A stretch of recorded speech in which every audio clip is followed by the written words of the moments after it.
balik lagi dengan saya Mutiara Semikatika. Video kali ini saya akan membahas mengenai pengertian media pembelajaran, terus ada perbedaan alat pelajaran dan juga alat peraga. Ada macam-macam media pembelajaran, namun saya akan membahasnya hanya 2 macam nanti ya.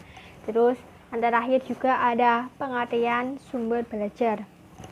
Oke, kita langsung pada yang pertama, yakni media pembelajaran. Media pembelajaran merupakan salah satu cara atau alat yang digunakan dalam proses belajar mengajar.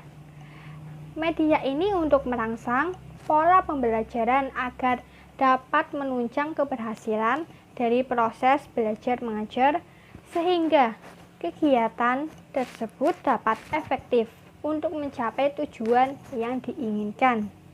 Selain itu juga dapat merangsang pikiran, terus perasaan, perhatian, serta minat dari peserta didik.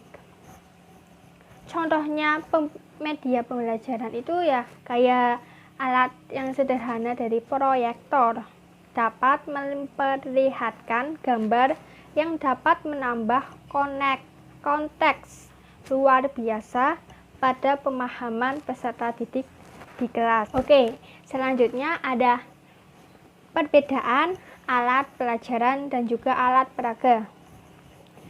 Alat pelajaran itu suatu alat atau benda yang digunakan oleh guru agar ia lebih mudah dalam mengajar dan juga siswa dapat lebih mudah dalam belajar. Alat pelajaran ini misalnya alat bantu presentasi, alat bantu olahraga, alat bantu praktik, dan juga alat bantu musik. Nah, sedangkan alat peraga itu apa sih? Alat peraga adalah alat atau benda yang digunakan untuk diragakan atau diperlihatkan di dalam kelas agar memperdalam makna materi pelajaran bagi siswa. Alat peraga itu misalnya ada poster atau gambar untuk pelajaran, terus ada alat permainan pendidikan, film atau video pelajaran yang pendek, terus ada benda potongan yang nanti digunakan dalam pelajaran, terus ada gambar animasi komputer, dan alat peraga lainnya. Oke, next kita membahas tentang macam media pembelajaran. Saya akan membahasnya hanya 2. Yang pertama, media audio visual. Media ini mempunyai unsur suara dan juga unsur gambar. Contohnya itu ada televisi, film bersuara, terus ada video. Oke, macam yang kedua itu media cetak. Media yang berasal dari teks, gambar, serta ilustrasi pendukung lainnya yang digunakan sebagai penyampai informasi belajar. Namun, media cetak ini ada 3 golongan, ada 3 jenis. Yang pertama itu media cetak lepas.